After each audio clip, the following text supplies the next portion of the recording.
I'm going to give a disclaimer up front today, and this comes fresh from appropriations. I heard that we're going to ask for a bit of grace today as we go through this process. So this is, we have an agenda, but we're already having to shuffle something because the Open Records, Open Meeting Act presentation that we were going to do to start is getting pushed till later in the meeting today. So just bear with us and then just ask for a little bit of grace. So just a technicality, a request for any bill introductions today. Okay, seeing none. The second item that I want to tick off real quick is committee rules. And for those of you who have seen committee rules in any other committee this year, they are the same. So across the board, all the committees are operating under the same set of rules this year. Okay, so administratively, we knock that one off. And then heading into the meat of the agenda today, we have recommendations for the Kansas Guardianship Program and the Kansas Board of Pharmacy. So let's start with the Kansas Guardianship Program. Representative Ballard. Thank you, Mr. Chair. As you know, the agency carried over $100,825 in unspent state general funds of 25, and these appropriations will be utilized to hire a strategic planner and complete an organizational assessment. And in fact, we're in the process of using part of these funds. You also know that the Legislative Budget Committee deleted that $100,825 to remove the appropriation leadership changes. I would like to make a motion to restore the $100,825 in the reappropriation funding. The only place that they actually could take this from would be the stipends, which was $40 a month that they receive before the monthly report that they have to submit. Remember, they're appointed by the court, and these monthly reports are required as well. And it saves, our guardianship program saves millions of dollars in terms of over 700 plus volunteers that work with these people that are court appointed as well. And it's a valuable program. It's one that we've come to have over 40 years in the process of making, and the people that are awarded by the court are the volunteers. They have to be trained. We have to keep checking with them and taking care of that. So I would move that we restore the $100,825. Okay, I have a motion. Do I have a second? I'll second, Mr. Chair. I have a motion and a second. Do I have discussion? I just want a clarification as I'm looking at, it's the 100,825. Is that the correct number that you're looking at, Representative Ballard? Yes, Mr. Chairman. Okay. So I have a motion and I have a second. No further discussion? All in favor? Aye. All opposed? All right, the motion carries. Thank you, Mr. Chairman. Okay, that was the Kansas Guardianship Program. The next one I have is the Kansas Board of Pharmacy, and give me 1 second here.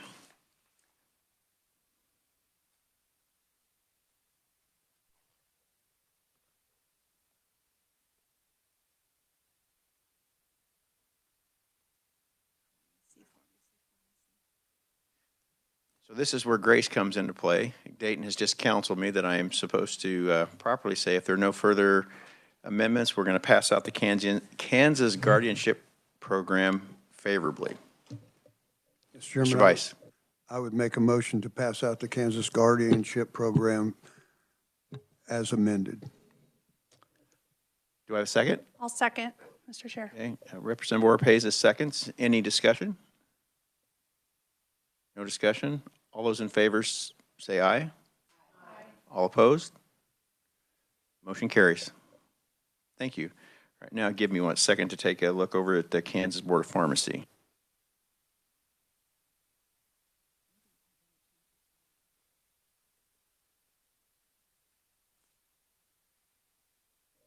Okay, so the The next one up is the Kansas Board of Pharmacy. We're looking at a budget recommendation on the Board of Pharmacy. Do I have a recommendation or motion? Yes. Representative Ballard? Oh, I need that in front of me just to look at this. Thank you. This is a fee fund, and I think it was explained to us. Let me say, I gotta go back. I don't have it in front of me. If somebody has it right before to make it, yeah, I'm looking for it. See?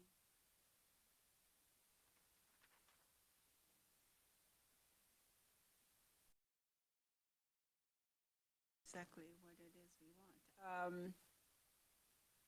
The agency did not have any SGF funds appropriated from 24 to 25. Contractual services, they deleted it. The legislative budget, there were no changes there. So therefore, what would be deleted? Well, do you see that? I guess they deleted the 182, 2009, all special revenue for contractual expenditures.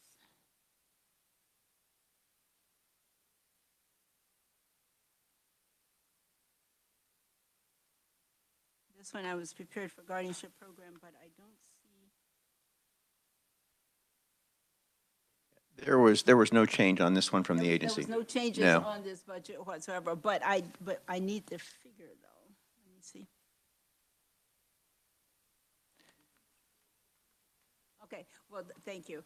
I was looking for more figures, but because there were actually no changes there, I would move that we approve the pharmacy budget at this time. Okay, I have a motion to approve the Board of Pharmacy budget. I have a second from Vice Chairman Carpenter. Any discussion? I have a motion and a second. All those in favor of passing out Kansas Board of Pharmacy favorably? All those in favor say aye. Aye. All opposed? Motion passes. So Dayton, help me with the language again, Dayton. That's it. Okay, so no further.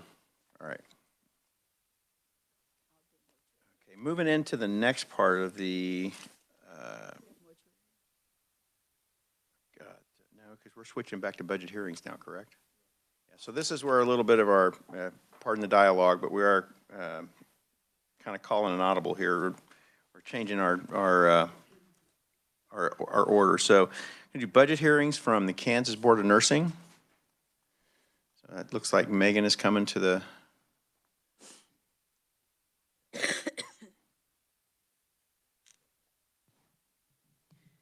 Good afternoon. I'll be providing the budget summary for the Kansas Board of Nursing. Carol Moreland, who's the Executive Administrator of the Board of Nursing, is here to answer questions and has provided testimony as well. The Board of Nursing regulates the practice of nursing. They maintain licensure of covered classes, they survey schools, and they conduct disciplinary activities. They have over 70,000 licensees. And in the table on the first page, you can see that this agency is entirely funded through fee funds and does not have any SGF in their budget. For the fiscal year 2025 analysis, you can see that the agency is requesting a budget of $4.1 million. Again, that's all from their fee fund. This is no change from the amount that was approved by the fiscal year for the fiscal year 2025 by last year's legislature, and it's an increase of $144,000 or 3.7% above their actuals. You can see in the table in the middle of the page that the agency did not have any SGF funds reappropriated, they did not have any supplemental requests, and they did not have any changes to their budget for fiscal year 25.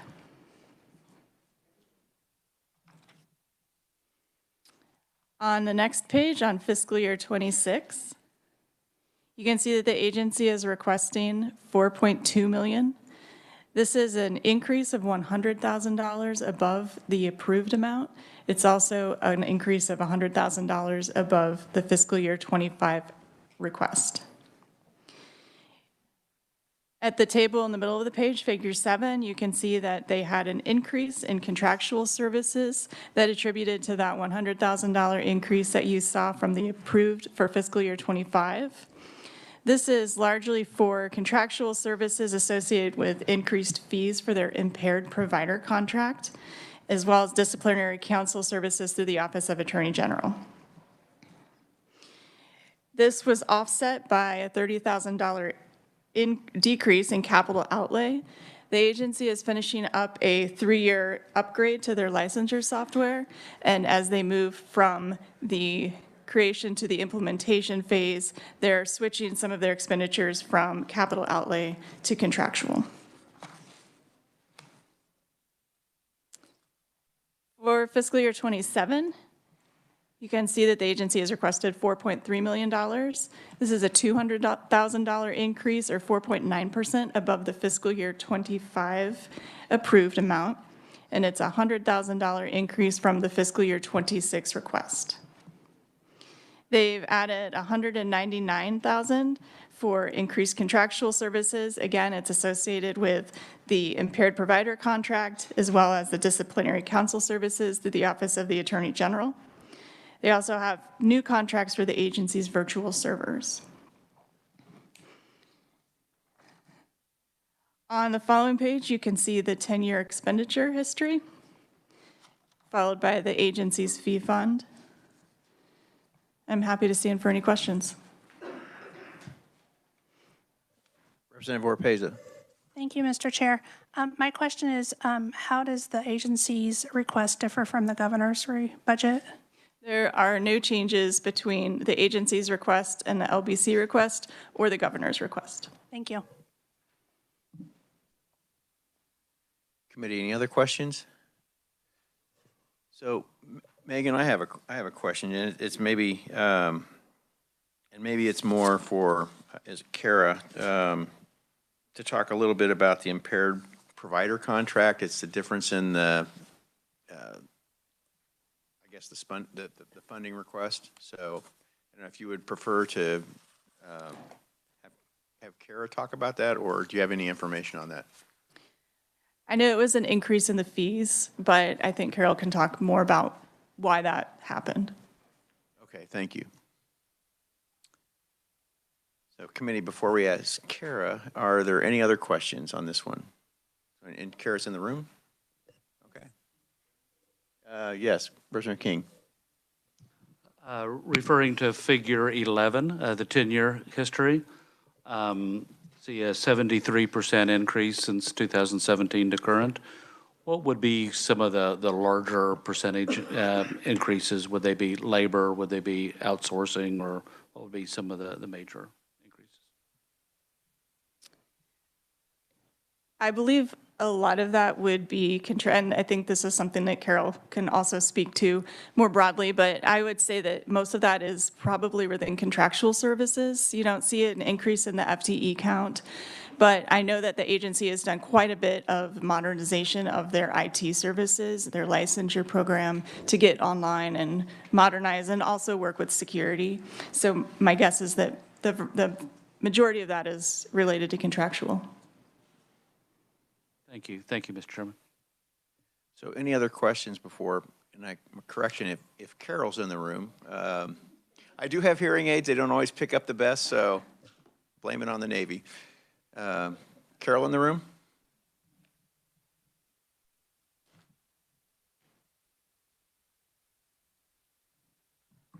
I'm Carol Moreland. I'm the Executive Administrator for the Board of Nursing, and I listened to your questions. The Impaired Provider Program. We do contract for the Impaired Provider Program, and they actually have not asked for a cost of increase for probably 7-8 years, but of course their costs have went up.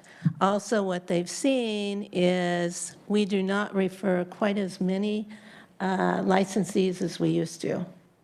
But we are the biggest source of revenue for them. So they are raising their annual fee to us about $23,000. And like I said, they haven't for quite a number of years, so really what they're asking for, I think, is pretty reasonable. But it's not something that we can do, so we do contract for that. And it's very needed, believe me. Can you give, for my benefit, just a Cliff Notes version of what the impaired provider contract covers? I mean, just what's the detail? If you had to explain that to a layman on the street, what is that? Okay. When we get complaints in our agency, say that we received a complaint about a licensee that might be diverting drugs, okay, in a facility. We, of course, then do an investigation, and we take that investigative summary to the investigative committee, which is a subcommittee of our board. Because the staff do not make that determination. It's board members who make the determination whether there has been a violation of the Nurse Practice Act. Of course, one of those violations would be abusing substance, stuff like that. So let's say that, yes, they did find that this person did it. Okay, our board is very committed to rehabilitation of the nurse versus just taking their license, first of all. And what we found is the ones that we can rehabilitate stay in nursing, and they do a very good job. Nursing is a very stressful profession. They do work very closely with narcotics, substances, and stuff like that. And sometimes it's a little hard to deal with all the stress that's going on. So unfortunately, it does take place. So if our board says, fine, the discipline that we want is we want them to be referred to our impaired provider program. Okay, they do that. And then the impaired provider meets with that licensee, goes through some examination, sits through and does like an interview and all of that with them. And then they have to sign an agreement. I think it's like a 3-year agreement with that impaired provider.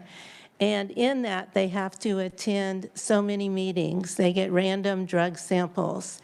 Their employer has to submit, like quarterly reports and stuff like that about how they're doing.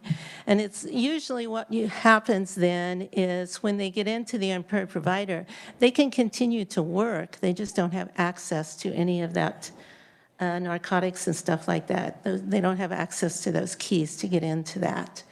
And then they stay in this, and then if they graduate, they finish this, then they're usually good to go. Now, we have some, unfortunately, that they're not successful, okay? And then there's a different avenue that takes place, but I don't know if that answers your question. It does, thank you. Committee, any other questions for Carol? Representative Rivas. I was just looking at your revenues. I know you're fee funded, but I know the director of the dental board told us that they had actually reduced fees when their fund balance was growing. And you're having a carryover every year close to $4 million. So is there any consideration to lower fees for licensing? Our board looks at these reports quarterly. We have a finance committee that looks at these, and they're watching that. Unfortunately, you will see that our revenue has been going down a little bit because the number of licensees has went down. Although I'm glad to say this last year, the number of our licensees were up over 1,600. That's a really good number because of the nursing shortage, as you can know. Our board watches that very closely. Probably the last thing they want to do is increase fees. The last time that we made any changes in our fees was when we joined the Nurse Licensure Compact in 2017. And so we've not made any changes since then. All right, committee, any further questions of Carol? Seeing none, Carol, thank you for testimony. Thank you. All right, committee, we are going to move on to, we're backtracking to Jill, and we're going to talk about Kansas Open Records and the Kansas Open Meeting Act. So a little bit of training. So Jill Walters, thank you. Good afternoon, Mr. Chairman and members of the committee. Our office every year puts together the Kansas Open Meetings and Kansas Open Records Act memo, and it's really just to provide you some general information, mostly for new folks, but it's always a good reminder for those of us who've been around for a while to remember what the open records and the open meetings actually require. So we just like to go over just a brief memo, and please know if you ever have any questions, please reach out to myself or Gordon Self in the office of our revisor. He is the revisor of statutes. And a lot of times, just so you know, many times legislators reach out to us because they've gotten an open records request. And so we'll walk through that with them and help them in any way we can. Open meetings are a little different just because a lot of times the chair is responsible for that, maybe not an individual member, but in regard to records, you might get an individual request. So just to go on to the memo, the Open Meetings Act, really the Open Meeting Act is interpreted broadly to achieve the purpose of facilitating an informed electorate. So generally, we want to hold meetings where public bodies are making decisions in public. And so they know. So the public, the great citizens of the state of Kansas know what's going on with their members. And so legislative bodies of the state, including boards, commissions, authorities, councils, committees, subcommittees, and other subordinate groups that receive or expend public funds that are supported in whole or in part by public funds are subject to the Open Meetings Act. So generally, all legislative committees and subcommittees are subject to open records unless under House or Senate rules they create exceptions. And you'll be hearing about House rules and the senators will be hearing about Senate rules very quickly because those will be adopted for the biennial session. So there will be opportunities for you to see in those rules what examples are exempt. And I mean, one of the ones that comes up to the top of my head is caucuses can be closed, but sometimes they're open because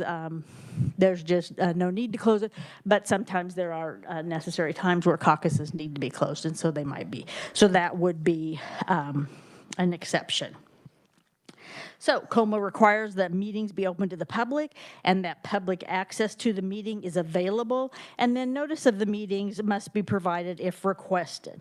So for the legislative committee meetings, the committee chair usually delegates to the committee assistant for providing notice to those individuals who want request. And so in this example, maybe a citizen wants to know what Social Services Budget Committee is doing, so they would reach out to Francie, and Francie, as the committee assistant, would put them on an email list, and then they would be included, like getting agendas, so they would know when a weekly agenda, so they would know when those meetings are if they wanted to have information on that. So that's what has happened there. So a meeting is any gathering or assembly via a method of interactive communication that occurs at any location or in social situations involving a majority of the voting members for the purpose of engaging in a discussion about the business of the body. And so we want to think about that, and that last one is really important because there might be some social situations where you're all in and the majority of you are in, but you're not there to discuss the business of the body. You're there to socialize, maybe see something. I know we've had some instances where committees have gone to the correctional institutions and they want to see what's going on in the correctional institutions. They are not discussing things of the body, and generally everybody is told that ahead of time. They are told that ahead of time, and then a lot of times you'll have staff there, either revisers or research people, and we'll watch out for that and remind everybody that if questions are asked, questions will be answered via a response back to the committee from DOC. So interactive communications means any form of communications. So the the consequences of an active communication could constitute a meeting because no notice is provided and it's no open to the public, then a violation of COMA could occur in some instances. And then, so let's go through the common examples. A social event or travels are not meetings if business is not discussed by a majority of the members.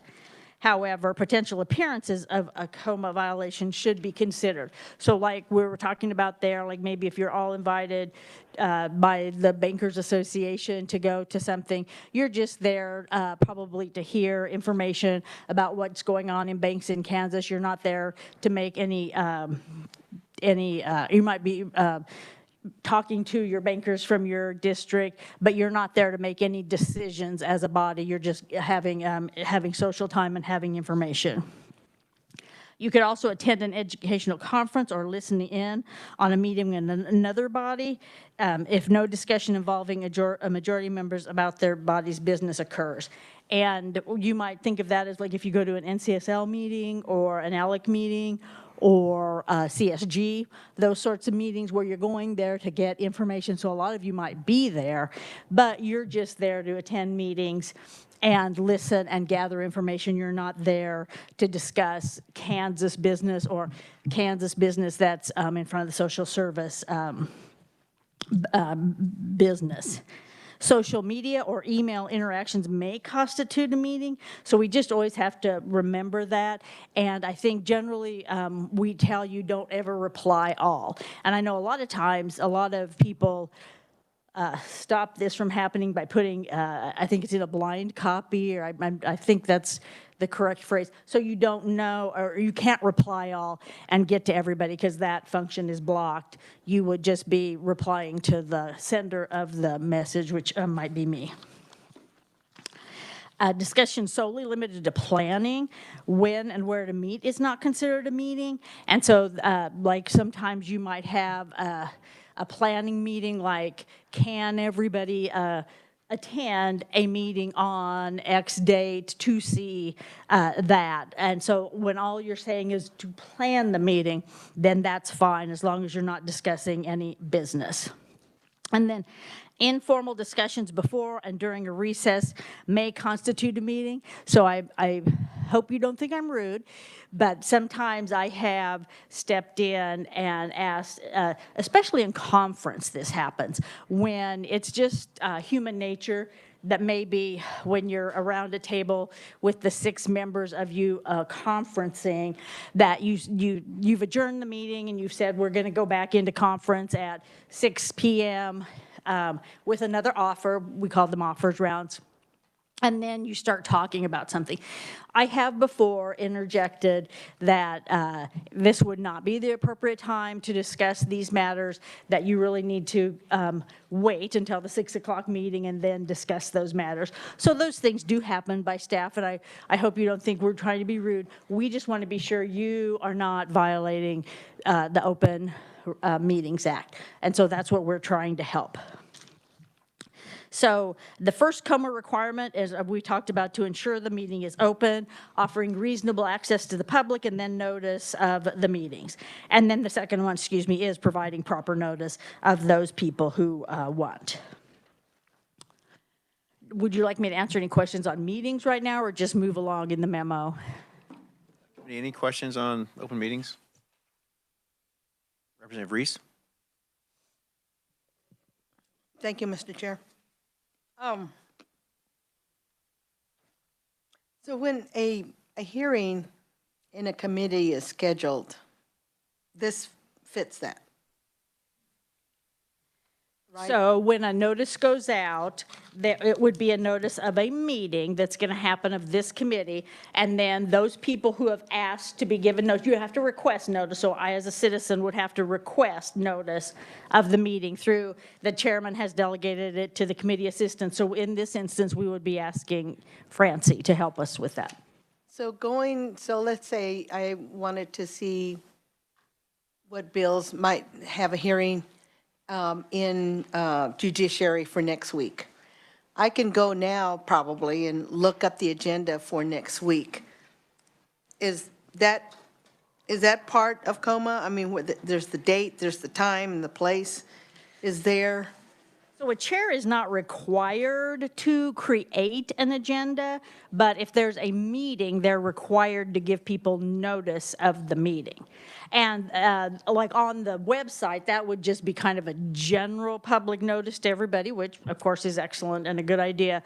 And then the second one is a direct request from you asking the committee assistant. And there's no time frame here, correct? Correct. It's basically what's reasonable because, as we all know, or you might get to know very shortly in conference, and I'm just using my example of budget conference, we have the first round, we discuss it, maybe in 2 hours there'll be an offer, maybe, and then after that there'll be an offer, and we're into the evening. So we're into 7 o'clock at night, 9 o'clock at night, 1 o'clock in the morning, and the notices just keep going out right when the 6 people decide when it is. And so that is notice for those people who are in the room, we announce it. And then also, in that instance, either the revisers or the research people or somebody that the committee person has designated, they send that notice out. And actually in these instances, because House Appropriations and Senate Mezzanines have a chief of staff full-time, those are the folks who then send it out for conference. Thank you. Thank you, Mr. Chair. Committee, any other questions? Okay, let's move on into Cora. Okay, so the Open Records Act, it applies to a public agency, and this has been determined to be committees and subcommittees of the legislature fall under the definition of public agency as they are supported by public funds appropriated by the state. So in response to a Cora request, people would send you a request and say they would like some information, and you need to respond to the request within 3 days. Now, that doesn't mean you have to give information or the records in 3 days. You just have to respond because it may take you longer to determine if those records are public records and if the requester is allowed to have access to them. But anyway, you would have to determine if you're the official custodian of them. So, for example, maybe Representative Ballard gets a request for something. She is not, or for something that was presented to this committee. She's not the official custodian of that record. Representative Bueller is the custodian of that record. So in this instance, all she would need to do is respond back, I am not the proper custodian of that record. And then you can, sometimes if you feel like you want to provide helpful information, you could maybe say who it is, but you're not required to. You just can say, I'm not the custodian, I don't have those official records. So within 3 days, you have to respond, and then public records do not include, so I think this is important, public records don't include records made, maintained, or kept by members of the legislature. So there's a specific exception for legislative records. Those belong to you as an individual, and if you don't want to share those, you don't have to. Now, records of a committee, testimony, handouts, proposed amendments, those that are handed out to the committee, those are public records once they've been distributed to a majority of the members of the committee. And so if, well, let's just take this as memo, for example. Since this memo has been distributed to all of you, it's a majority, this is a public record now. And so if someone in the community asked Representative Bueller for a copy of that, he would be required to respond and send a copy of this to them. Generally, electronic copies, I mean, a lot of times now people actually request electronic copies. They don't want paper copies. And then just, I'm sorry that I'm taking so much time, then just to remember, if you knowingly violate either Cora or COMA, you could be individually liable for a civil penalty not to exceed $500 for each violation. So if you have a question, it really behooves you to reach out to somebody in the revisor staff just to be sure you have all your bases covered. Also, and the Attorney General and the District Attorney are actually enforce these. And a lot of times, I think there's many times we can show examples that you did, like a person, let's just say me, I violated it, well, they might have me go to training instead of paying a fine. So I think they look at how egregious it is. If it was just me being oopsie daisy, I probably should go back to school and get some training on what I should do, how I should respond. So generally it is training, it's not a fine, but there have been some fines. And I'd be glad to stand for questions on Cora if you have any. Committee, any questions on Kansas Open Records Act? I think you're off the hook. Thank you. Okay, thank you, Jill. All right, so getting back onto the agenda, we left off with we're on healthcare stabilization fund, and Amanda's here.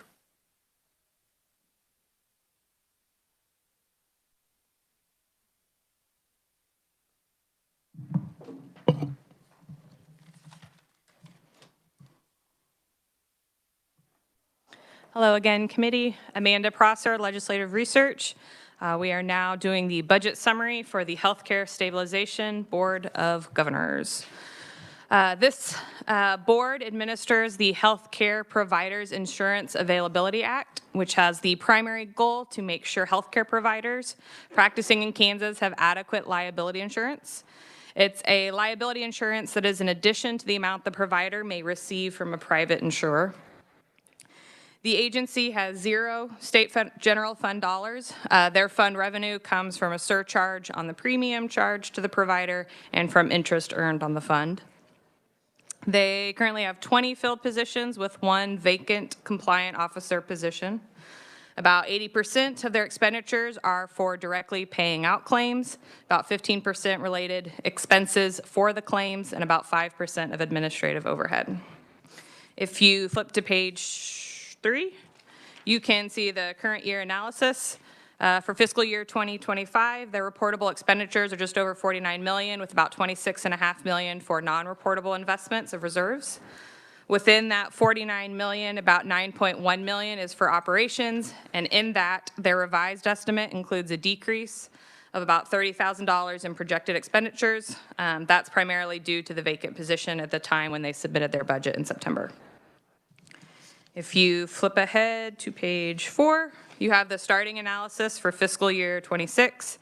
They're estimating about $1.4 million less in expenditures compared to the amount approved for 25. That adjustment is primarily in their actuarial analysis for what they expect to pay out on claims, offset by a small increase in budgeting more for legal fees. Behind me, we do have Clark Schultz here, Executive Director, who's happy to answer any program-specific questions you may have. And with that, I can stand for questions. Committee, any questions for Amanda? Representative Oropeza. Thank you, Mr. Chair. I have the same question. Is there any difference between the governor, what they've budgeted out? No difference? Thank you. Committee, any other questions? So I think I'm looking at a draft copy, Amanda. So the number of FTEs, is it 20 or 21? They have 21 FTE and 20 are filled. So they have 1 FTE position that is not filled when they submitted their budget. Okay.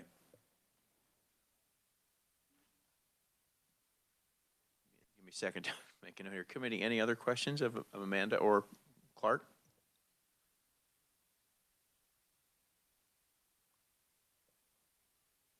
Hearing none, okay.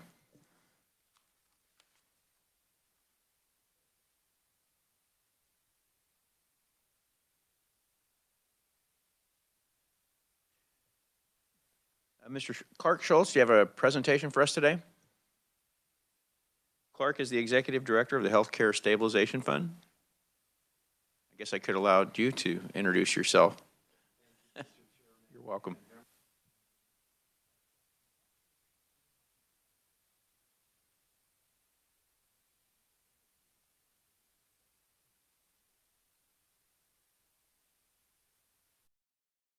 There we go. Okay. Do I need to start over?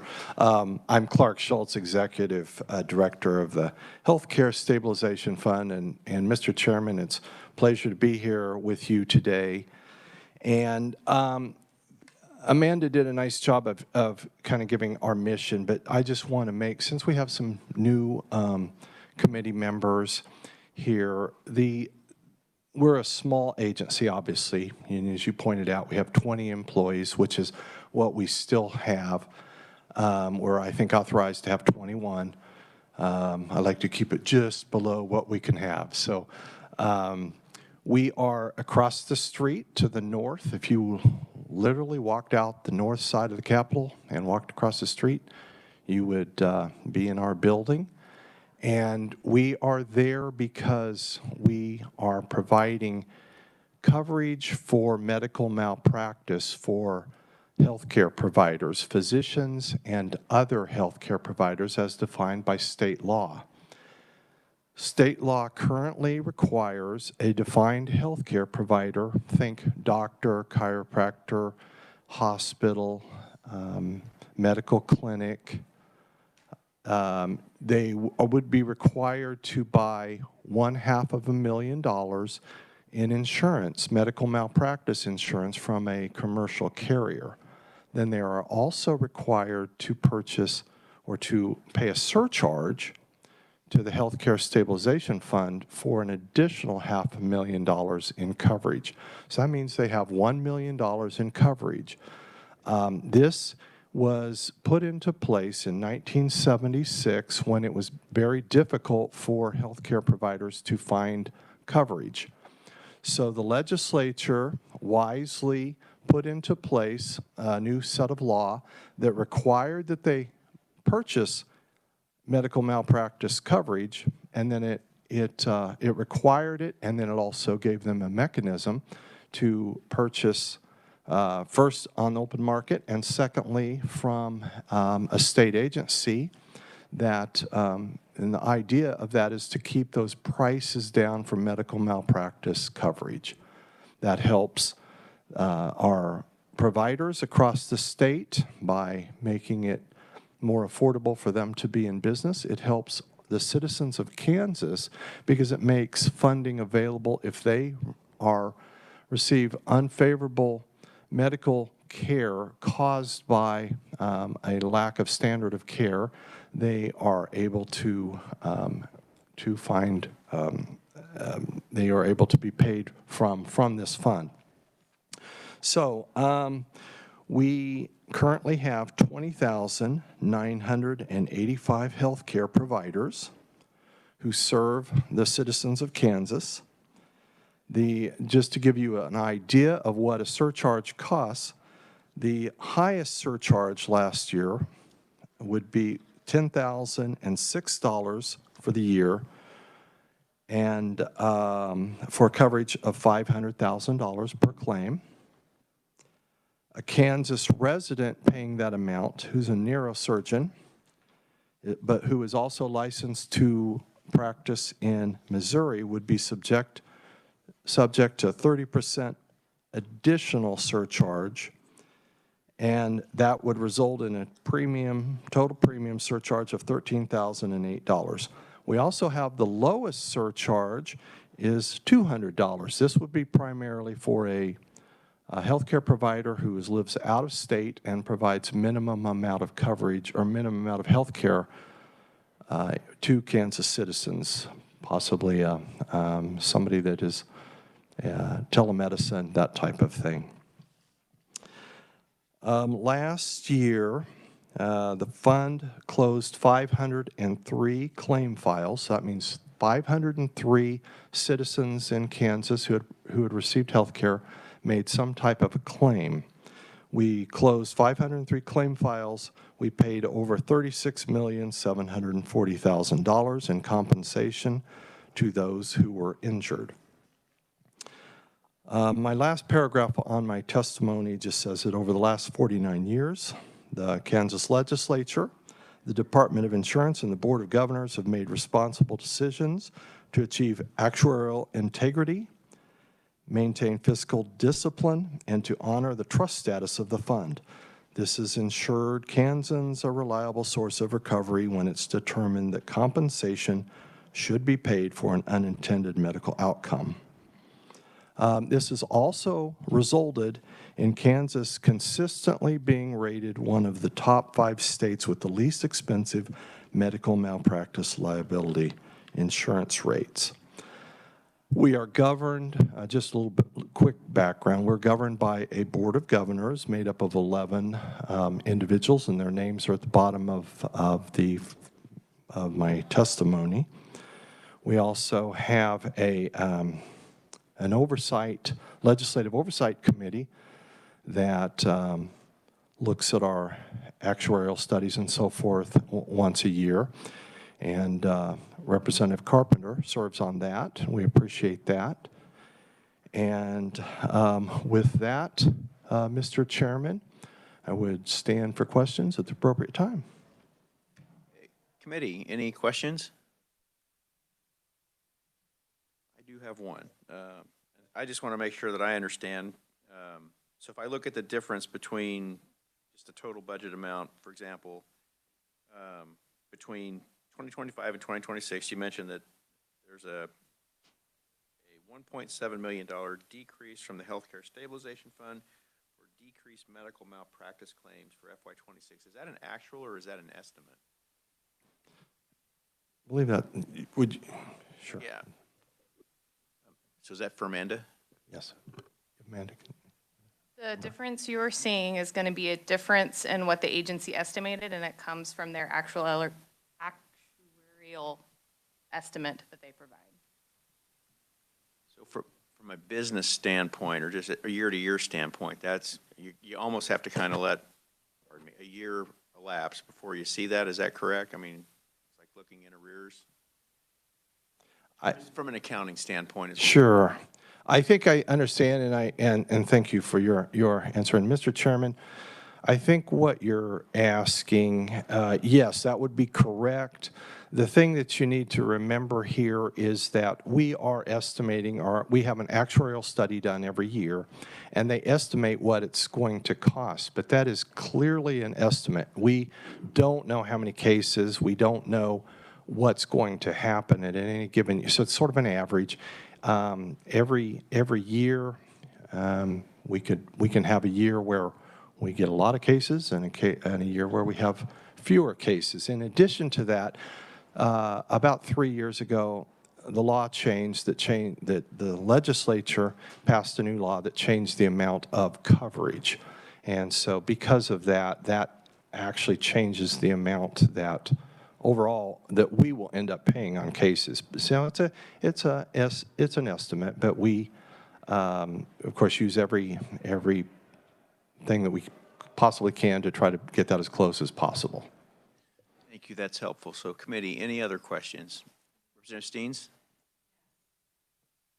Thank you, Mr. Chair, and thank you for your presentation. I just had a question. How do you decide what the cost is going to be for the liability? Like, does it differ between like certain physicians and practicing, like say a neurosurgeon, right? They probably maybe would have more, I'm just guessing, I mean, would have maybe more claims than say like someone who's just a medical practice, like a family doctor or something like that, for instance. Excellent question, Representative. There are 24 classifications, and yes, brain surgeon is going to pay more in surcharge than a chiropractor, for example. And each year, our actuarial study covers exactly that. What have we paid out in claims in that category versus what the surcharge rate is? And we are required by state law to use an actuarial study and then to make sure that the surcharges that are charged are fair. And we make every effort to do that. And one of the main things that our Board of Governors does each year, the 11-member Board of Governors, is set the rates for the following year. And they take it very seriously. Okay, committee. Representative King. Mr. Schultz, was it? Mr. Schultz, thank you for your testimony. A quick question for you. How do you determine how much you offer for a case? Look like 36,503 claims, about 74,000 per claim on average. How do you decide that, and who decides that? First, I have to say, Representative King, we've been friends for a long time, and when I was the Assistant Insurance Commissioner, I visited him as Secretary of Transportation, so it's good to see you in this capacity. We are, when a case is filed, or we have a potential, we begin talking. We have a team of 4 attorneys in our office, and then we hire other outside counsel. We try to negotiate with them, look at the facts of the case, and then try to reach some sort of settlement if that's possible. If it's not, it goes to trial. And if it goes to trial, then obviously there's some kind of a judgment. Any settlement that we decide on, it's based on, was the standard of care met? You know, we all know that people die. People have medical conditions, and it's not always, or maybe not that often, the fault of the physician or other healthcare worker. So we try to be fair, of course, but if the standard of care isn't maintained, then a settlement amount can be made, and then a judge has to sign off on that as well. Thank you, Mr. Chairman.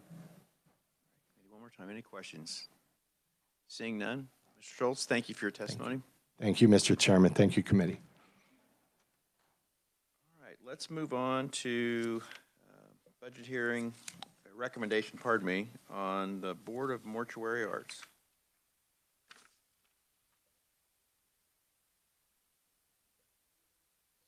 Do I have a recommendation? I have a recommendation from Representative Ballard. Thank you, Mr. Chairman. Our mortuary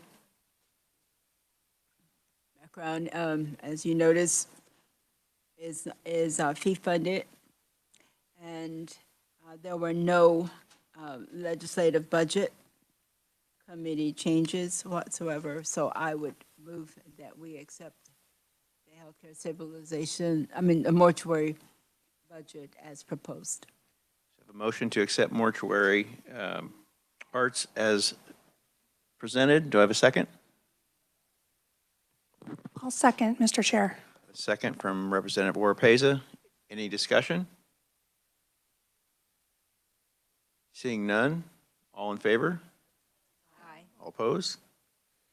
Motion passes. Make sure I get the language correct, Dayton. The mortuary arts budget is approved as presented. I got the heads up from the legalese over here. Thank you. Thank you, Jill. All right, let's move on. Recommendations for the Kansas Office of the Child Advocate. Representative Reese.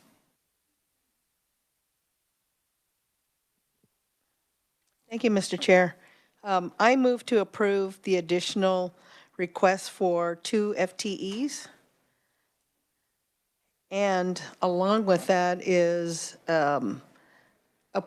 approval for the request for $198,000 and change enhancement beginning in FY 2026 to provide ongoing support for the additional FTE positions. They have enough in their budget now to cover salaries for a 3rd FTE, but this additional funding would help to carry them through all the rest of FY 2026. I have a motion. I have Representative Ballard. Representative Ballard seconds. Discussion?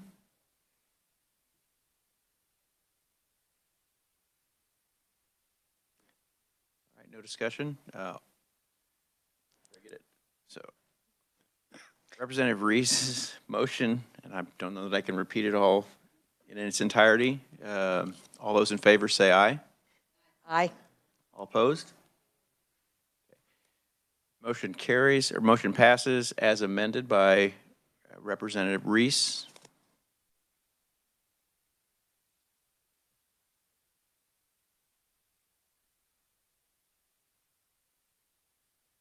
Don't you just love it when a rookie's at the microphone? So I need a motion to pass as amended. I'll second. All right. Okay. All those in favor say, I should fight. We're going to pause right here. I think Representative Ballard made the motion. Representative Reese or Pays is seconded, right?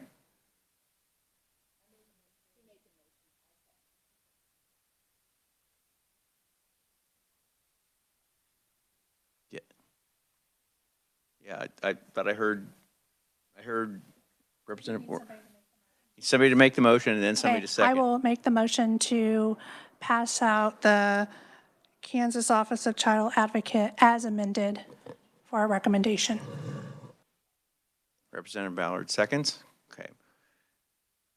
All those in favor of to pass out favorably the motion, say aye. All those opposed? Motion carries or passes and will be passed out favorably. All right, so now we're switching gears again. We're going from recommendations to budget hearing on the Kansas Offices of Veteran Services, and I think Molly just showed up right on time. Look at that.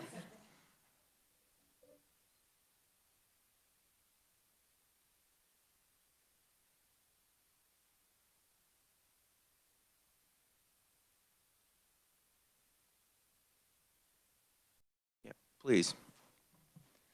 Good afternoon, Chairman Bueller and members of the committee. My name is Molly Pratt, and I am a fiscal analyst with the Legislative Research Department. I've been assigned to review the budget for the Kansas Office of Veteran Services, previously known as the Kansas Commission on Veterans Affairs Office. In the audience today is General Turner, the Executive Director. He'll likely be available to answer any additional questions that the committee may have. So the Kansas Office of Veteran Services provides veterans and veterans' families with advice and assistance in obtaining veterans' benefits and services that are intended to improve the quality of their lives. Aside from assisting veterans in obtaining federal and state benefits, including internment benefits at one of the 4 state cemeteries, the KOVS operates 2 veterans' homes that provide long-term and domiciliary care to veterans and, on occasion, families of veterans. Sorry, I ran over here from the other budget committee. The KOVS established the 5 programs to effectuate the agency's mission to provide advice and assistance to veterans and their families in Kansas. All of that is detailed below. Rather than explaining the programs, I'm going to review Figure 1 on the top of the page because it will probably provide a bit of background into the agency's overall request. You'll notice that there's a rather large decrease in contractual services from fiscal year 2025 into fiscal year 2026. Or, I'm sorry, from fiscal year 2024 into fiscal year 2025 and fiscal year 2026. This is not because the agency is using less contractual services. It's because the agency is using off-budget Medicaid funds rather than state general funds to contract with temporary staffing agencies to hire nurses for the veterans' homes located in Winfield and the soldiers' home located on Fort Dodge. My understanding is that the agency is trying to transition away from using SGF to hire contracted nurses and moving toward using SGF to pay the salaries and wages of permanent nurses. I'll go into that in a bit more detail later, but thought that the committee would like to know that just because it really is the most major adjustment to the agency's request.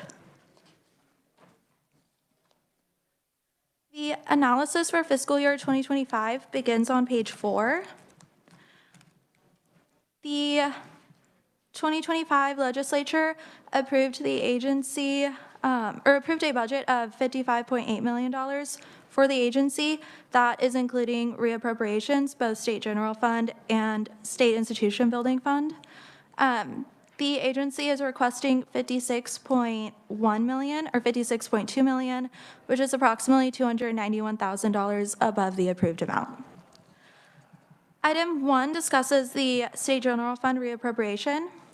The agency carried forward $979,746 and reappropriated SGF monies. Of this, about $452,000 was for previously approved supplemental requests and legislative adjustments that were not entered into the accounting system until the end of fiscal year 2024, so the agency just didn't have time to utilize the funds during fiscal year 2024. Also included on page 5 is about $413,000 for certain projects associated with the Veteran Cemetery Program that were not completed due to delays in receiving adequate bids. And finally, the agency reappropriated about $114,000 in salary savings from positions that were not filled due to turnover. Item 2 discusses the State Institution Building Fund reappropriation. The agency carried forward $16.2 million and reappropriated SIBF monies. The reappropriation is predominantly associated with the construction of the new Northeast Kansas Veterans Home, though a portion is also due to rehabilitation and repair projects at both the Soldiers Home and Veterans Home. In 2023, the legislature appropriated $17.2 million, or 35% of the total cost of construction of the new Veterans Home, with the intention that the Federal Department of Veterans Affairs would provide the remaining 65% of funding. As of today, the agency still does not know when the federal VA will appropriate the remaining 65%. However, they have been steadily moving up on the priority list. Item 3 just states that the agency's estimate does not include any request for supplemental funding. And item 4 concerns the state cemetery grant, which is a one-time spend. In October 2024, the agency learned that the Veterans Cemetery in Winfield was awarded a grant of $1.3 million from the National Cemetery Administration. As such, the request includes $1.3 million in federal funds for expanding the casket and in-ground cremation gardens. Item 5 is detailed on page 6. It discusses the per diem, or the federal per diem funds that the agency receives. Both the Soldiers Home and the Veterans Home receive reimbursements from the Federal Department of Veterans Affairs for long-term and domiciliary care provided to eligible veterans, as well as long-term care provided to eligible veterans. The balances in the per diem funds are difficult for the agency to estimate because the reimbursements depend on the number and type of residents at each home, as well as the when the federal VA will actually receipt the reimbursements into the accounting system for the agency. In fiscal year 2025, only the federal long-term care per diem fund for the Veterans Home is expected to increase due to the belief that the number of long-term care residents will also increase. However, the average daily census for domiciliary residents will likely remain unchanged. Thus, the federal domiciliary care per diem fund for the Veterans Home will be reduced due to less domiciliary residents than previously predicted.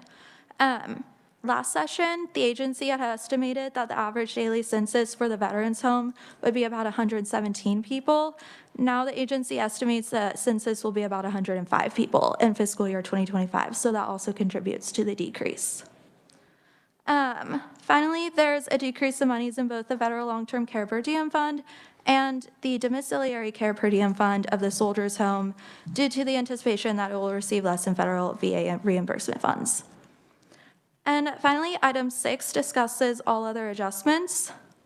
There's an overall decrease of $181,659 for all other adjustments in fiscal year 2025. Included within this is a decrease of $307,000 from special revenue funds for temporary staffing agencies and recruitment services, which the agency states is attributable to their presence at job fairs and the increase in salaries and wages for nursing staff. And the reduction in expenditure for staffing and recruiting services is partially offset by an overall increase in the salaries and wages of employees of the Veteran Service Program, and it is further offset by an increase in funding for the Veterans Claims Assistance Program. However, that The Veterans Claims Assistance Program item relates to the reappropriation from fiscal year 2024 into fiscal year 2025. It looks as if they're requesting $1,150,000 for the VCAP grant in fiscal year 2025. It's really 1 million, but the reappropriation the appropriation for the additional $150,000 last year was not entered into the agency's accounting system until the very end of fiscal year 2024, which is why it looks like they're requesting an additional $150,000 this year. It's confusing, but if you have any questions, I'd be happy to answer or stand for questions on fiscal year 2025. Representative Carpenter. Thank you, Mr. Chair. So back to the contract nursing, the decrease in contract nursing. So where did the money that came from to pay for that come from? Mr. Chairman? Yes. My understanding is that the agency is using off-budget Medicaid funds to pay for the contracted nurses. Off-budget as, not understanding off-budget, I'm looking at the financing here. They're not included. Is that what you're saying? I might have to ask one. That's all right. Wait, I'll wait then. Okay. All right. Thank you very much. Thank you, Mr. Chairman. Committee, any additional questions for Molly?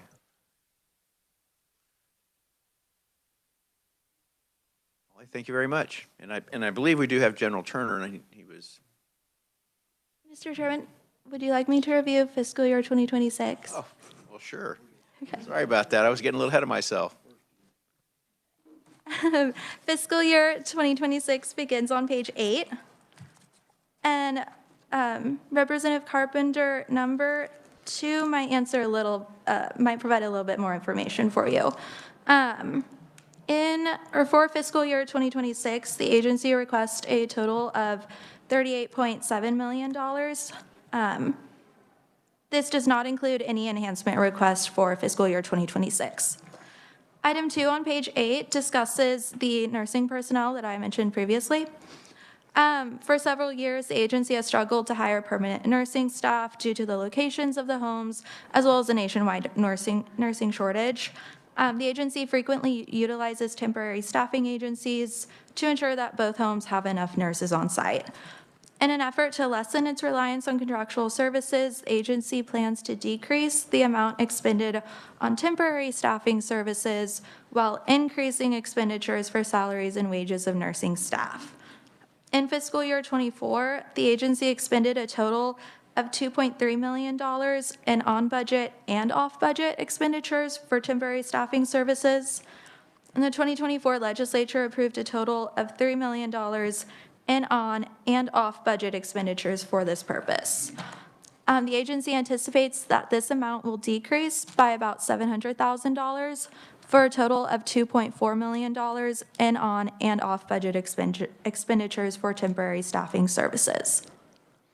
The agency request also includes an increase of $3.4 million, all from special revenue funds, for the salaries and wages of nursing personnel. So when the increase in on-budget expenditures for temporary staffing services is included, the amount expended on nursing personnel for fiscal year 2026 will increase by $3.6 million above the fiscal year 2025 approved amount.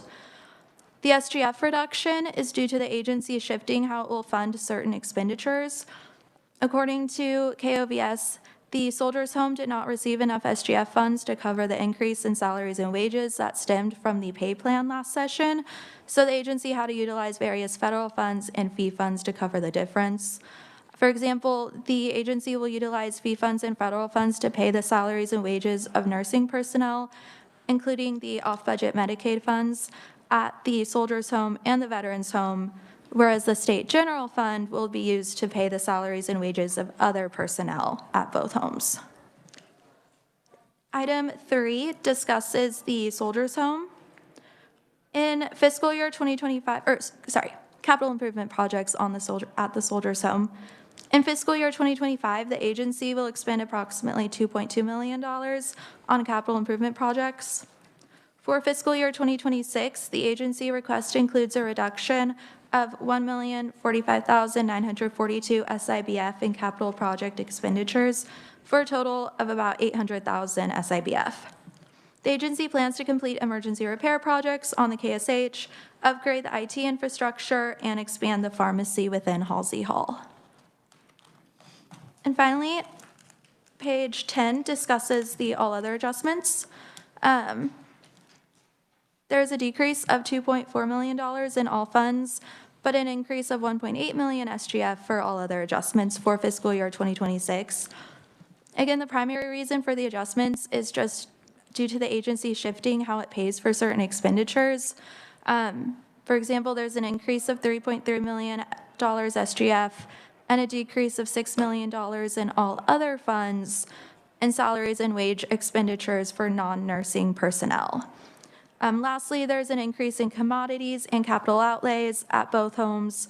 The majority of these expenses relate to the increased costs associated with providing care for persons in nursing homes and assisted living facilities. Mr. Chairman, would you like me to review the capital improvements for the agency or stand for questions?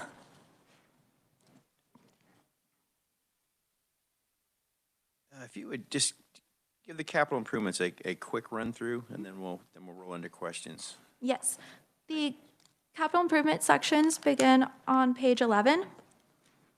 In fiscal year 2025, the agency submits a revised estimate of $21.9 million in capital improvement expenditures, including about $615,000 SGF and $19.8 million SIBF.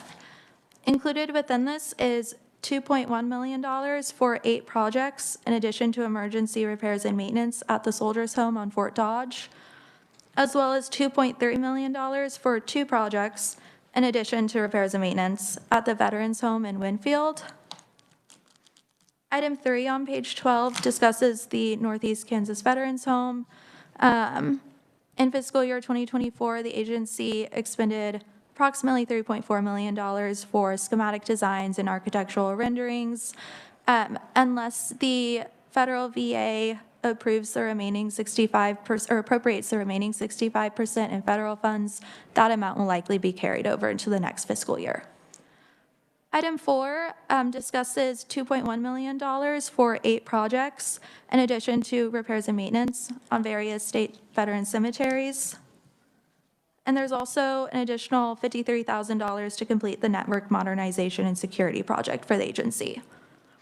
For fiscal year 2026, the agency requests $2.8 million in capital improvement expenditures.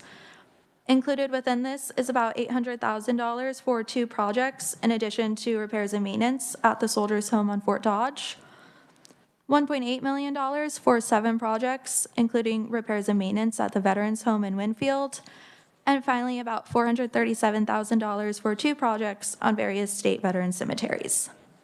And with that, I will be happy to stand for questions. Okay, committee, any questions for Molly? Representative Oropeza. Thank you, Mr. Chair. Is there any difference between the LBC recommendation and the governor's budget? Mr. Chairman, no, there is not any difference. Thank you. All right. Once again, any questions for Molly? Okay. Molly, thank you very much. And while we have General Turner here, welcome to committee.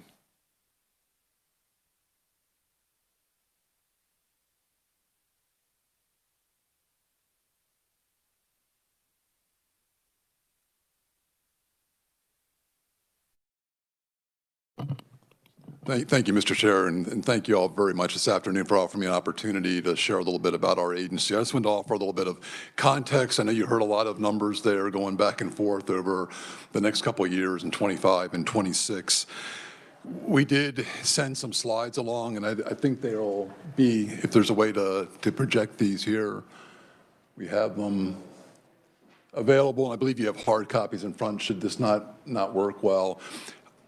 I'll try to go quickly through these, then you'll have them there for your perusal later. And then if you have questions, please feel free to talk to me about them, and I can help clear up any issues there. If you have the next slide, The next slide is just an agenda slide. We wanted to talk a little bit about kind of our agency overview, to kind of put into, to graphically show you, kind of give you a vision of what Molly has described for you in words.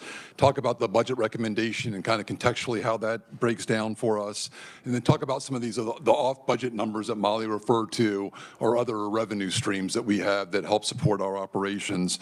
I'll touch a little bit on the new Veterans Home just to share that with you so you have visibility on that, and then kind of some of the agency trends and where we've been and where we're going here in the future. So you go to the next slide. I don't know if this will work up here or not, but we'll start out in the upper left-hand corner here, the upper left-hand quadrant of this slide. This is if you pay attention to one slide, this is really the slide that depicts what our agency is all about. We operate in 3 major programs: Veteran Services, Cemeteries Program, and our Veterans Homes that are in Winfield and Dodge. We use 4 lines of effort that are centered there in the middle circle there that talk about, in the upper left, really about informing, educating, and then providing advice and assistance to veterans and their eligible family members. Where that's most resident is in our operations around the state, where we have 16 geographically located veteran service officers and offices, independent offices around the state, a number of veteran service reps that are condensed in some other areas that provide assistance with claims and benefits to help veterans get access to benefits and compensations that they've earned as a result of their service to our nation.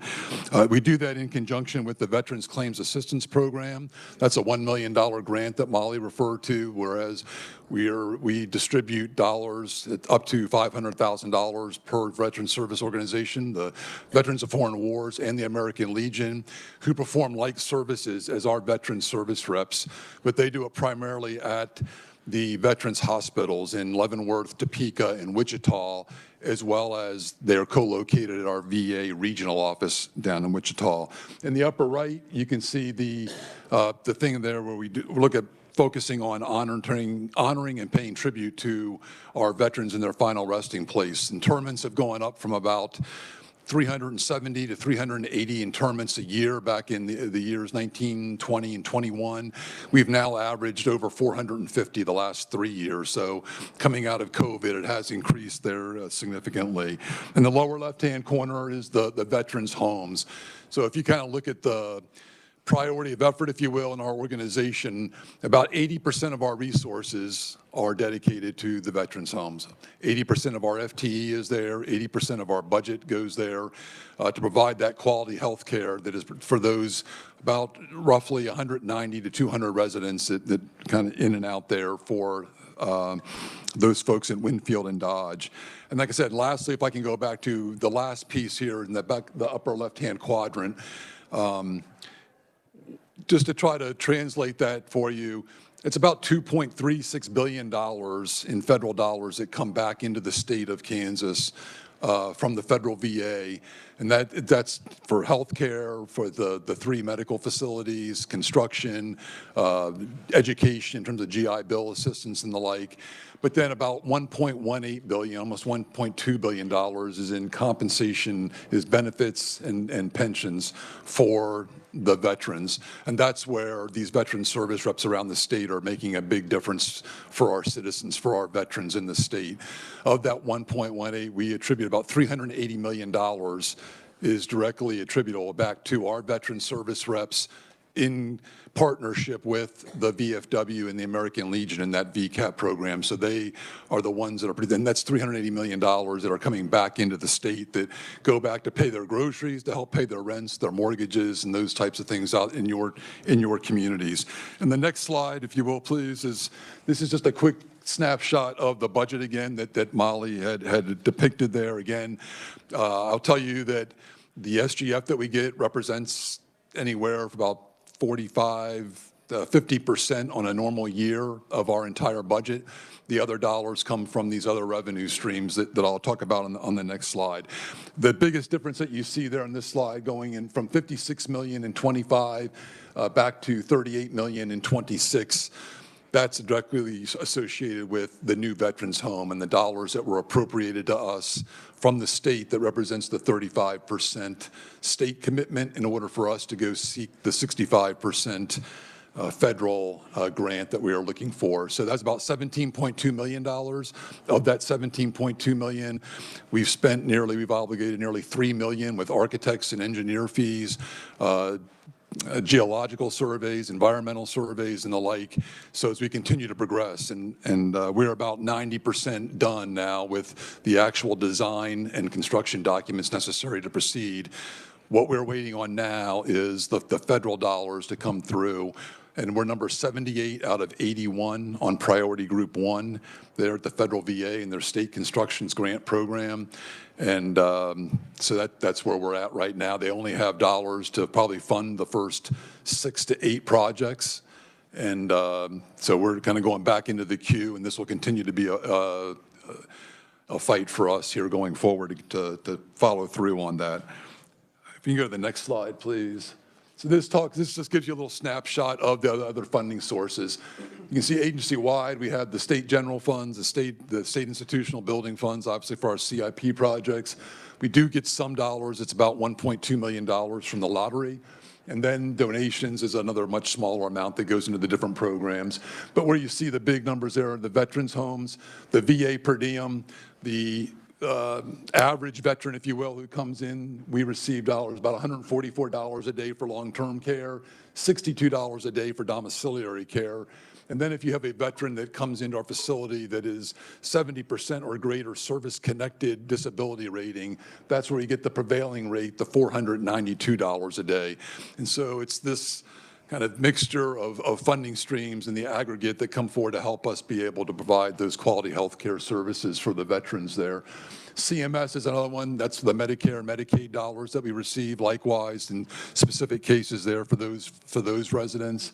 And then the maintenance fee is really it's the fee funds, it's the personal funds paid to us by those veterans who are able to pay it. You can see it's quite a very affordable amount there for many of the folks. They're about $111 a day, so their base rates are somewhere in the neighborhood of $3,000 to $3,400 a month. All of this to say that our budget then really much ebbs and flows. So if about 40 to 50% of our budget comes to us in SGF dollars, you can imagine the other 55, 60% is dependent on our census, the demographics of our folks that are in our homes, be it their service-connected disability ratings, their Medicaid, Medicare status. So we're heavily reliant on that. And so as such, we construct a considerable effort to go out and to recruit and inform around the state about the facilities and the resources that are available for our veterans. Lastly, on this page, you can see the veteran cemeteries. Likewise, from the federal VA, we receive $978 per veteran internment, not for the spouses, but for the veteran. Of that 450, about 380 are veterans and about 70 or so spouses on average each year. And if you go to the next slide, there's just 2 slides to quickly orient you. This is a footprint of the Cole Murray O'Neill Topeka VA Healthcare Center. And in the upper right there in that white block, you can see is where we have templated our new veterans home that will go in there. It'll take about 18 months to build once we break ground on that, once we receive that federal funding. Like I said, and to date, we're approaching about $3 million obligated for the other services to get there. The next slide, if you will, please, is a depiction there. That just shows you the small home concept. In the centerpiece is the communal area. That's your offices, your administrative offices, your occupational therapy, physical therapy, dining, kitchen, bistro area, back of house, laundry services. And then it also has, in the front of it, in the front being in facing the bottom, are general purpose rooms, a theater room, library for our veterans to be able to go out and use and to visit with families when they come through. Each of the 4 areas that you see out to the side are households, and that's where we'll be able to have 18 veterans per arm there, if you will, for a total of 72 that will be able to reside here. They each have their own independent bathroom facilities in each room. These are single occupancy rooms. We do have one of the wings will be probably likely dedicated to memory care, dementia-like folks that are having challenges there. We also have the capability to provide rooms where we can put spouses in together, where they'll have connecting rooms for those veterans that come in with a spouse. We do not have a lot of that, but we do from time to time have spouses that come in together. And then we'll have some of the rooms that are equipped with bariatric equipment to be able to handle veterans that are in that capacity. And that's primarily it. Go back to the last slide. Is just, we talked about the trends. I just wanted to leave you with, we have in the last several years here, the numbers have gone up probably by, we started out back in 2021, we were probably averaging somewhere in the neighborhood of 7,000 to 8,000 claims per year. With the PACT Act that came into federal legislation in August of 22, our claims have gone up gradually, probably increased by 40 to 50%. Now we're up over 15,000, but it made a big jump from 22 to 23 at the initial introduction of that, and a lot of veterans came out, coupled with a lot of our outreach going out to them in the rural areas and in different locations to go meet the veterans where they were on the ground, on weekends, at events, at state fairs, at county fairs, like, and then working in close coordination with state and federal entities, our VA regional office, nonprofits, connecting with them throughout the communities to go out and do these things. The Veterans Home Census and staff have increased, like we talked about. We have had great success with increase in pay, which has paid huge benefits for our folks there that are in our staffing. But then also commensurate that the census has gone up as we've come out of COVID is, I think veterans have there's a restored faith and confidence in our folks there. Our Winfield facility has been a 5-star, the top rated facility for likely, I'm going to say 9 of the last 10 quarters, if not a little bit more, which is really quite a phenomenal achievement on their part. They have done great work down there to do that, and that invites more of the veterans and families to want to come and be a part of that. And then the veteran cemeteries, as we talked about expanding their operations, going on those increased interments. But what that also translates to is that's more work to sustain and maintain in a very dignified and respectful manner the grave sites there, the grave markers, the grounds. It's meticulously cared for and strictly, closely regulated, quite frankly, by the National Cemeteries Administration. So we fall kind of under their guidance and supervision and are surveyed by them. The homes are surveyed by CMS and by the VA, so they receive 2 surveys throughout the year. So they are closely overseen as well. And with that, Mr. Chair, I stand for any questions. Thank you, sir. Committee, any questions of General Turner? Representative King?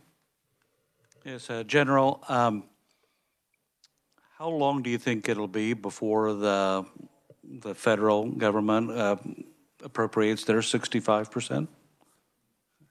So I'd only be speculating, Mr. Chair, at this point on when that may occur. We last saw a large influx of dollars that went into the program back in the 2018, 2019 timeframe, where they kind of went along and cleared the slate. But with 81 projects, they add up to about $1.5 billion. The bottom 6 are all new builds, are new homes. The ones above that are all life, safety, kind of higher priority issues, if you will, and repairs at existing facilities. So they only funded about $150 million this year of that 1.5. But we are in constant coordination with our federal delegation, mostly Senator Moran there with the Senate Veterans Administration Committee there, Veterans Affairs. So a concern I would have is that if we have appropriated $21 million and in 5 years we build a new one, $21 million's not going to touch it. So I would assume that you would be back again then to fully fund that new build. So right now we are, so it's been quite a process. We meet about every 2 weeks with our architects and engineers. We've also hired a construction manager at risk to help us to stay within our budget. We've done value engineering to cut this thing back. It had going up to as high as like 55 million. The total project's 49. So it's 17.2 from the state, and we're seeking about 32 million from the federal government. So we are looking out and following kind of the trends and what we're seeing out there to keep a close monitor of it. Representative Wolcott. Thank you, Mr. Chair. General, just kind of a follow-up here on the questions, make sure I understand, because I acknowledge that I'm pretty slow on some of these things here. So there's been 17 million allocated to this from the state's funds. The federal government has put up a just shy of 32 million on that. There's been roughly $3 million that's already been spent on some of the upfront design and engineering services that are associated with that. That comes out of the state's fund, correct? That's what's already been paid. I guess if I understood correctly, the federal government has not allocated those funds. They've promised them, but they've not funded it, so they've not issued those funds. Does the project just go on hold then until those funds are actually funded? Or what happens with the other 14-ish $million that's left that the state's already budgeted? Okay, Mr. Chair. So the $17.2 million that was the state's commitment for the project, it was required in order to apply for the federal grant. We had to have those dollars appropriated into an account, into a separate line account for us to be able to use. They would not allow us to have that money cannot be bonded. It could not be in some other account, so that was the requirement, and that's kind of what got there at that point. The $32 million we do not have yet from the federal, but we do have like you're saying, we are placed on priority group 1. There is a commitment from the federal VA that it's a reimbursable grant, so that we would be able to receive the dollars when they do become available. But to answer your question, I don't have,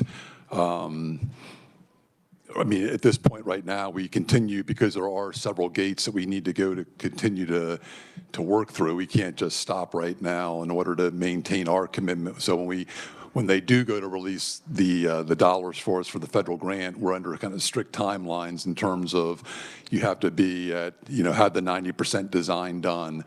And so in order to do that, that's what the dollars that we're expending right now out of those accounts. Ballard, do you have a question or comment? Thank you.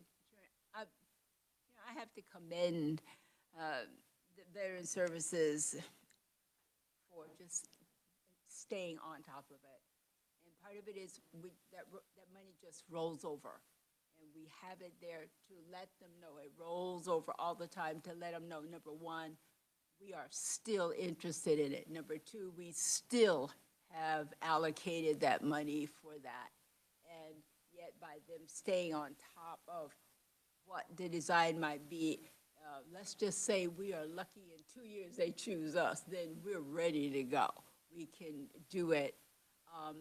And we knew from the beginning it was very difficult because there were such large numbers, but we had enough faith to do it. We chose our site. We looked at how we could best be performing and remain keeping those services there. But the sheer fact that it rolls over, we're just waiting. We're not, it's almost like you don't just give up yet because you knew it was difficult, but we know it's something we need.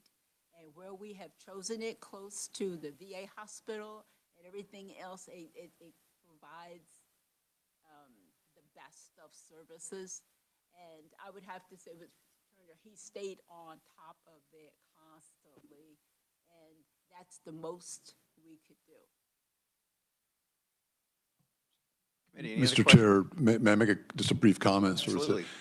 And ma'am, to your point too, we are looking at other alternative means. So we are constantly reaching out with other groups and with other entities and folks within the administration to figure out what other alternatives might we have to try to acquire some of the other funds that might be necessary at that point to do it. So I wouldn't say we're completely stagnant on it, but it's a full-time job right now to go through the design process right now and what we've been able to do to get it to this point to be ready. And we feel good about that position right now. Thank you, General Turner. One more question, Representative Wolcott. Just a real quick follow-up. So it's really, we're in a design phase, really, if I understand correctly. So the funds aren't, hey, we're going to start turning over dirt, we're not putting in roads. It's that activity won't happen until it is a fully funded project with the VA funds. Right now, it's all just a upfront prep work that needs to be done. So when the funds are approved, we're ready to pull the trigger and start turning the dirt at that point. Yes, sir, that's correct.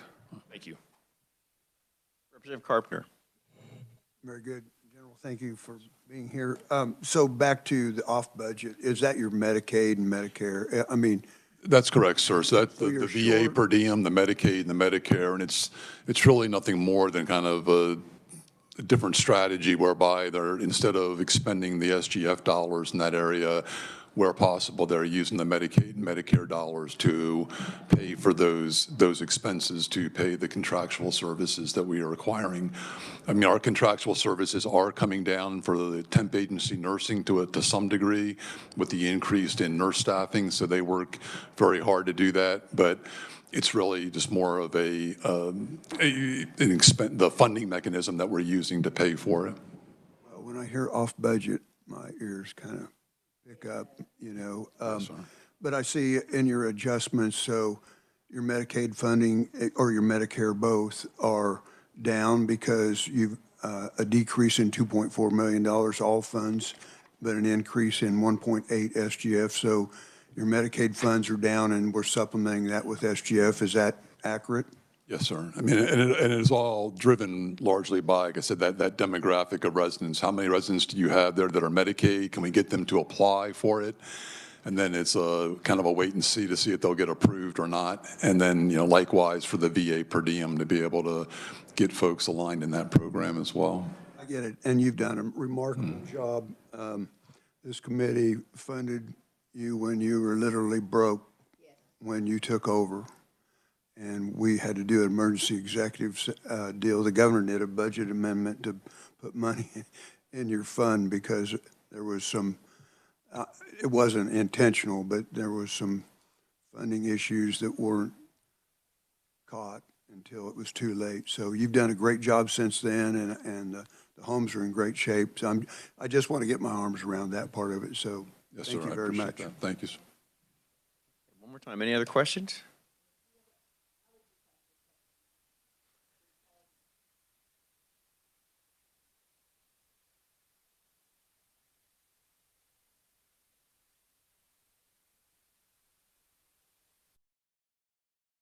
Thank you. I know I turned it off. More people coming, where before, you know, it was stagnant. Then now it's beginning to increase, and people are coming. And so we look at it, and it's the little things that the changes you have made that has made it more attractive for them to want to come, and then because you can accommodate families, there's all kinds of different things that we knew before were difficult to do, and we have watched it get better and better, and yet you have a higher census of more people that are in it, so we know there is interest. We just have to make sure we're getting those services, because you didn't mention much about the field operations and all of that around the state to let them know that these services are available to them as well. So, Yes, ma'am. Thank you, ma'am. We're very proud that it's a team effort of the folks in the homes and then the veteran service representatives, and it's kind of the aggregate of all those efforts of going out to inform and educate people. The homes go out and make an effort to go out and reach out to local community care folks, to talk to veterans groups and all that, to make them aware, to bring people in to tour the facilities. We welcome anybody to come see them anytime you have an opportunity. If you just show up at the door, they do a great job, and we're very proud of that. So, thank you, ma'am. All right, committee, General, thank you very much. With that, if there's no more questions, we will adjourn for the day and see you back here tomorrow. Thank you for your time and patience. We went a little bit over, but well worth it. Thank you.